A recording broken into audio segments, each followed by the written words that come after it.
There is a third layer to this discussion that moves us from understanding delay to experiencing it in a transformative way, and that is the reality that delay is a test specifically, a test of patience, of Sabr, and Sabr in our tradition is not a passive quality.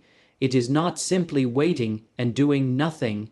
It is an active, conscious decision to remain firm, to remain hopeful, and to remain connected to Allah even when the outcome is not visible.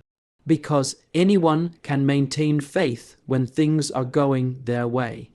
Anyone can feel spiritually strong when their du'as are being answered immediately, when doors are opening, when life seems to be aligning perfectly. But the real measure of Iman is not in ease, it is in delay. It is in those moments when nothing seems to be changing, when you feel stuck, when the silence stretches longer than you expected. That is where Sabr is tested. And this is why scholars like Yasir often remind us that patience is not just a virtue, it is a pathway to elevation. The delay you are experiencing is not just about the outcome you're waiting for, it is about who you are becoming in the process of waiting.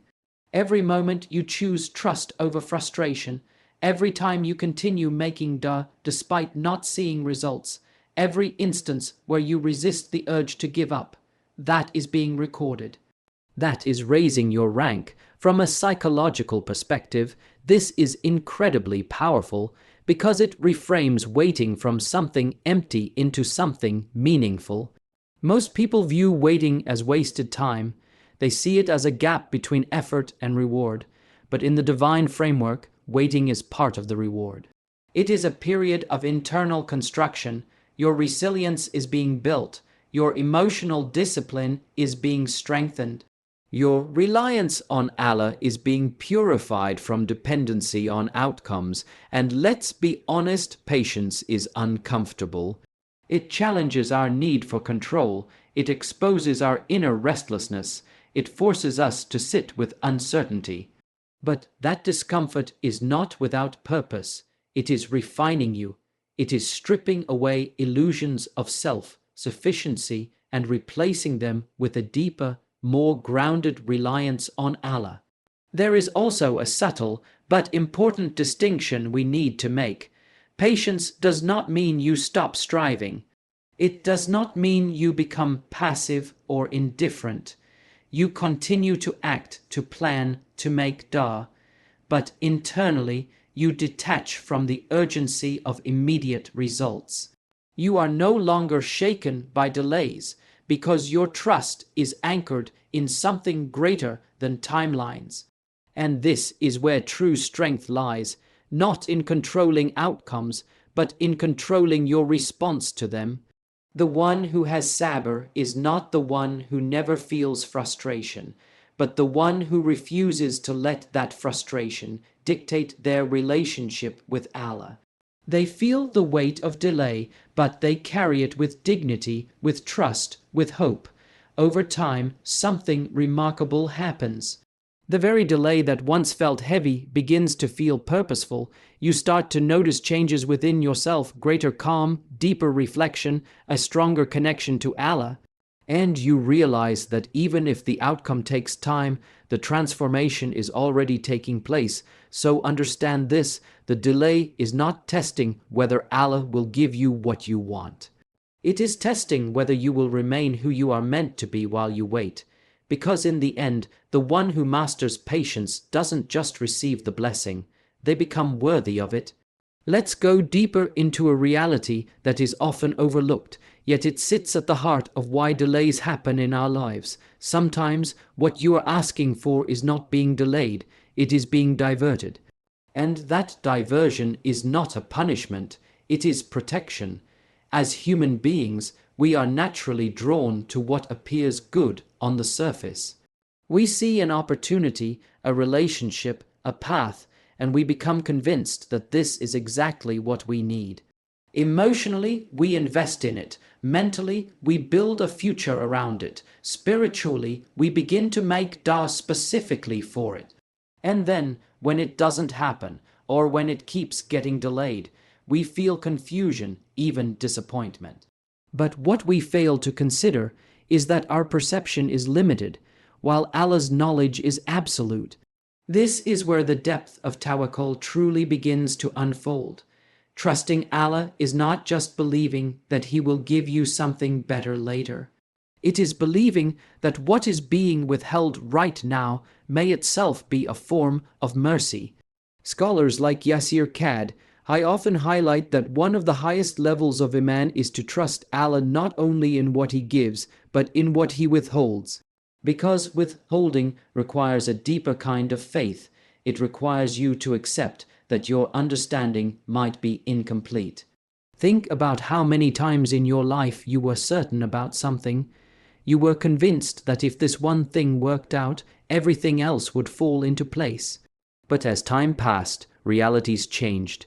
Either you saw flaws you hadn't noticed before, or circumstances unfolded in a way that made you grateful it didn't happen.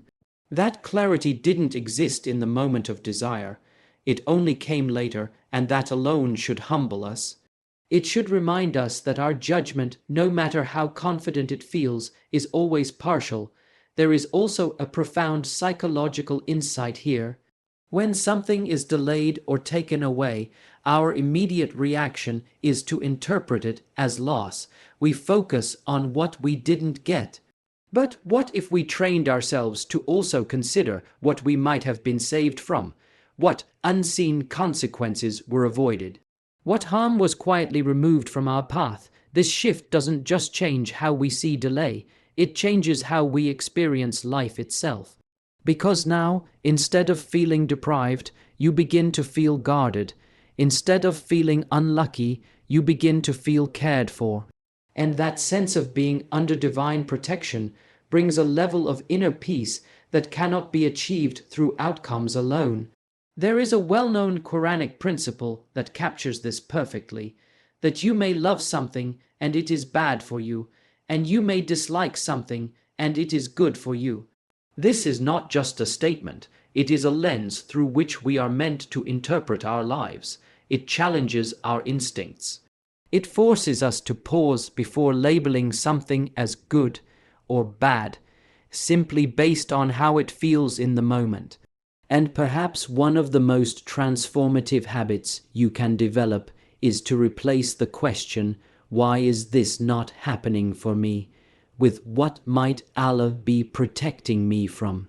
Because that question opens a door to humility, to reflection, and ultimately to trust.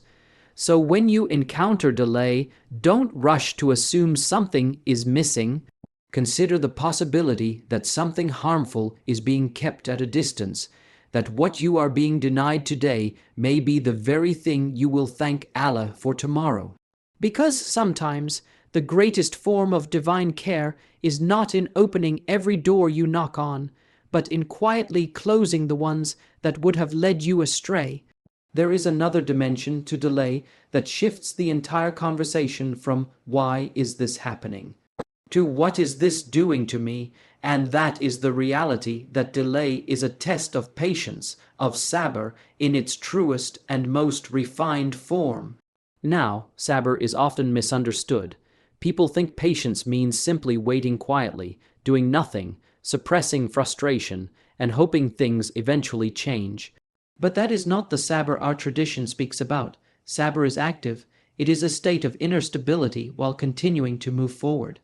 It is the ability to remain consistent in your faith, your character, and your effort, even when results are not visible.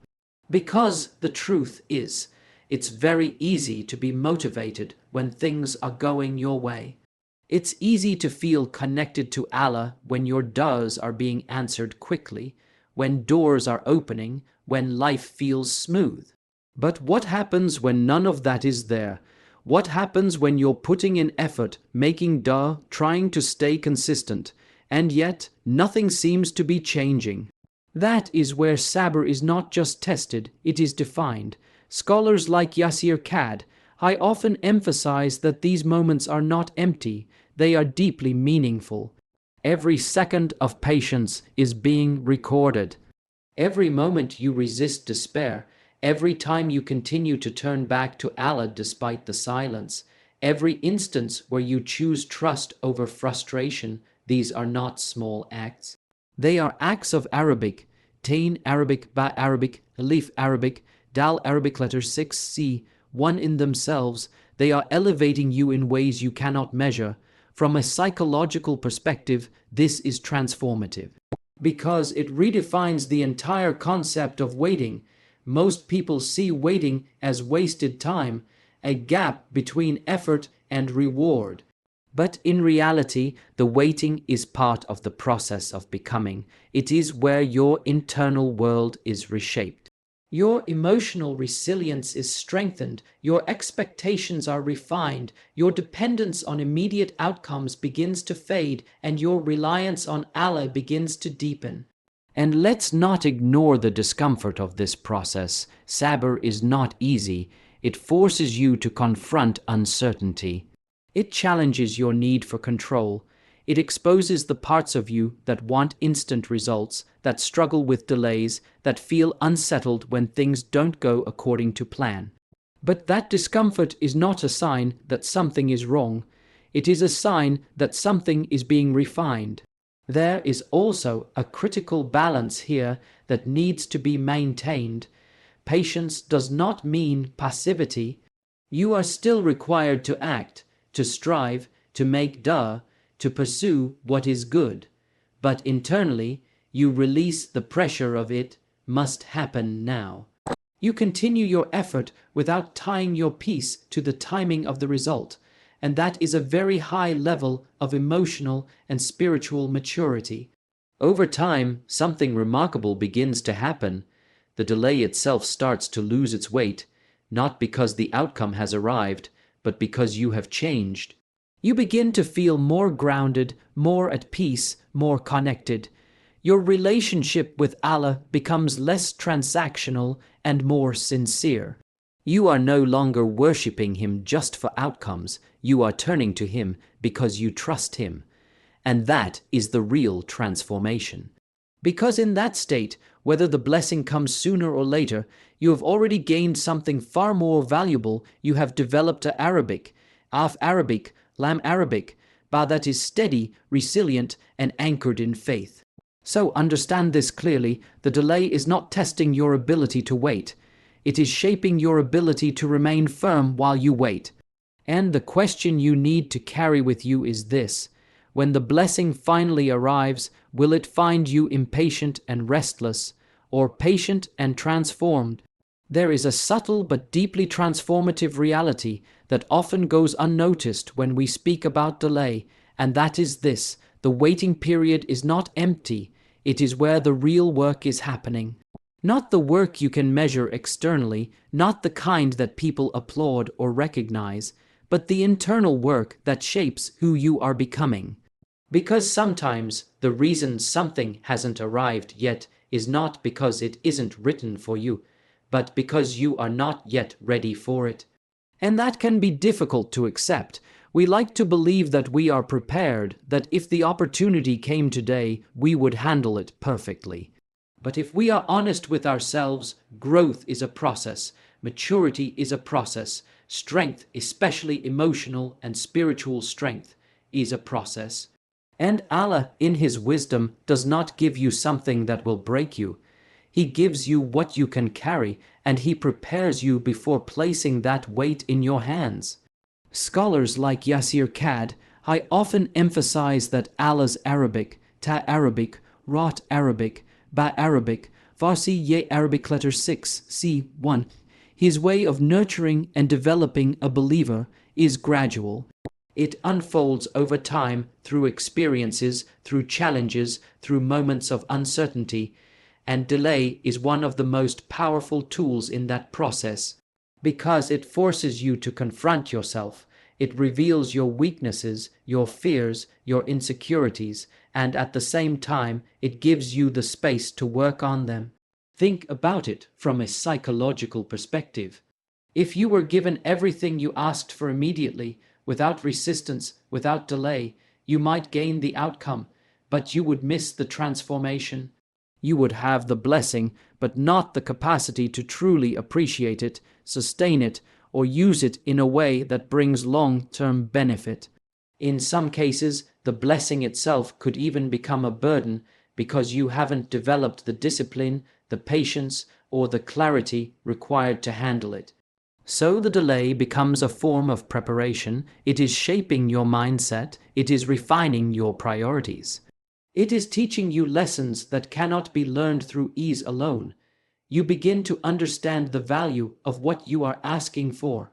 You begin to detach from superficial desires and focus on what truly matters. And most importantly, your relationship with Allah begins to deepen not because you have received what you want, but because you are learning to trust Him through the process. There is also something profoundly humbling about this stage. It reminds you that you are a work in progress, that you are still being shaped, still being guided, still being refined, and instead of resisting that reality, you begin to embrace it.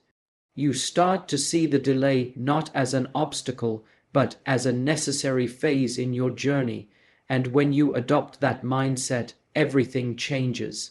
You stop rushing the process. You stop comparing your timeline to others. You stop feeling behind.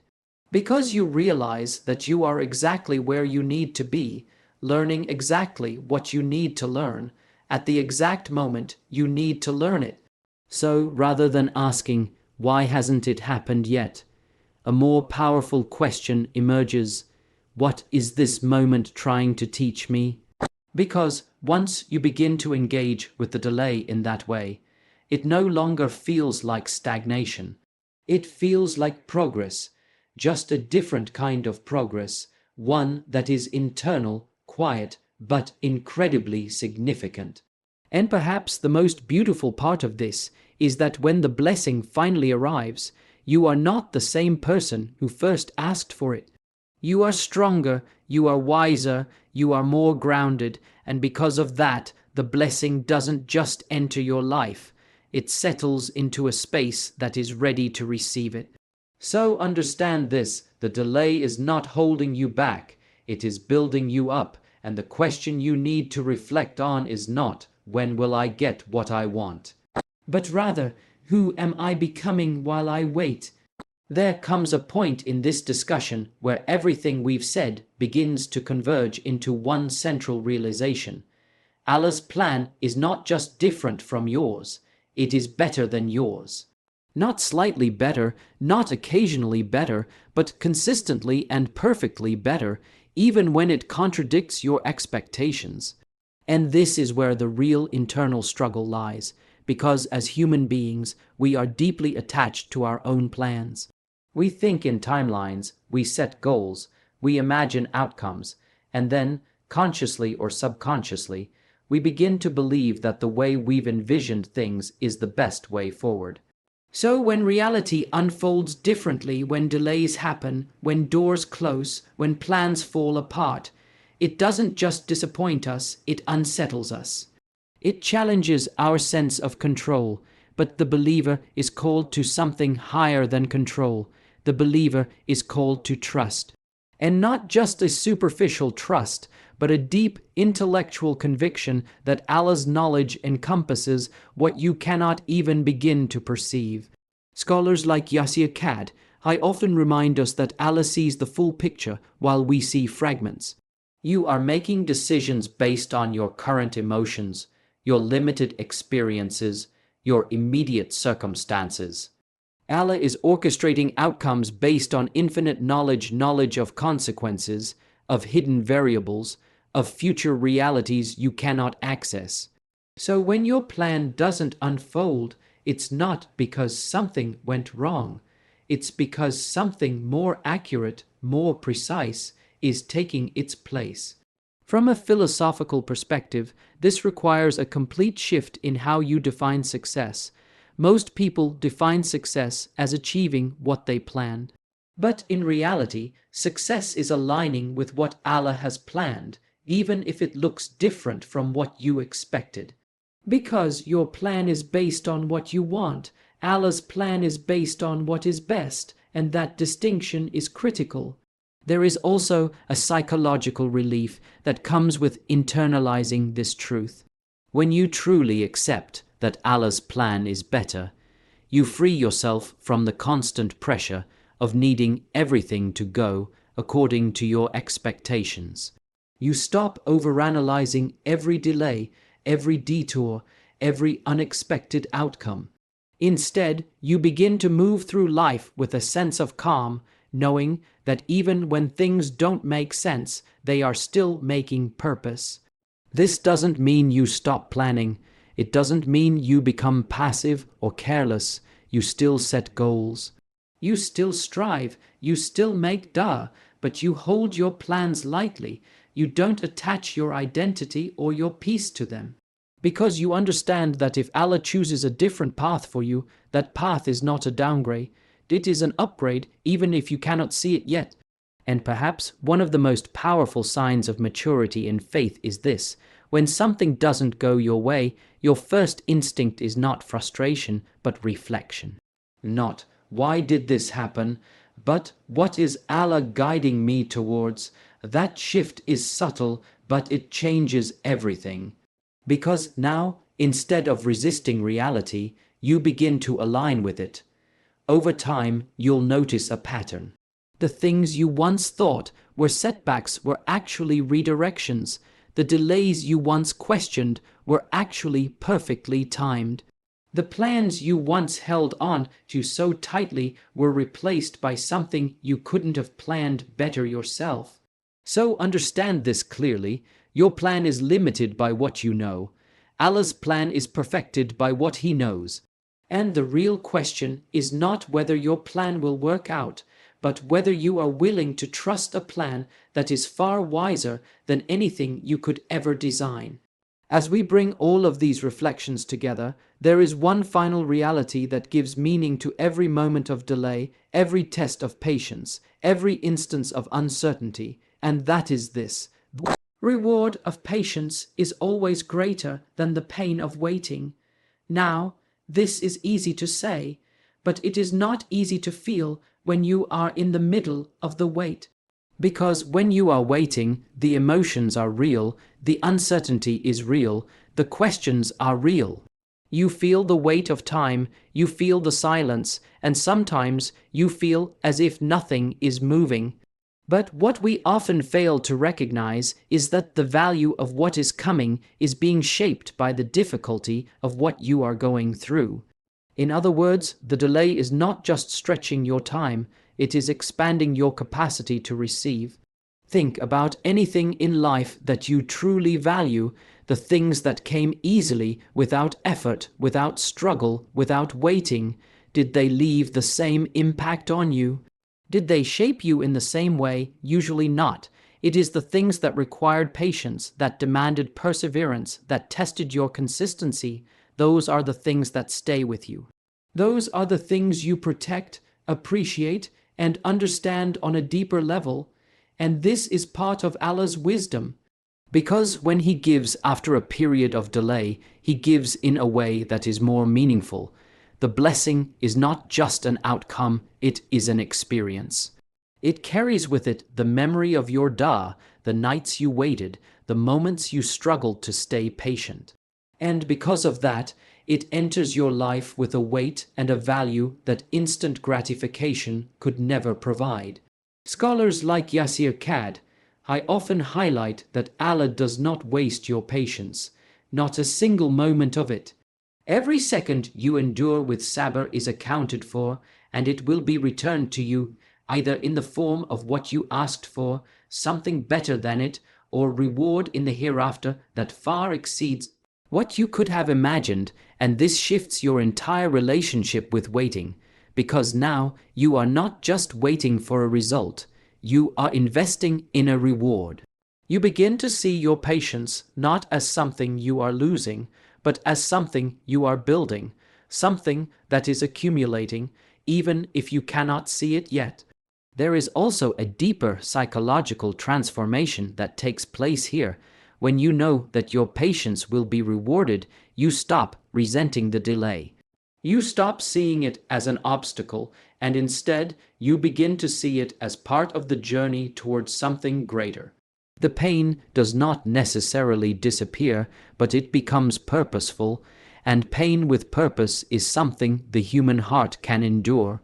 And perhaps one of the most beautiful outcomes of this entire process is that when the blessing finally arrives, it does not just satisfy you, it humbles you.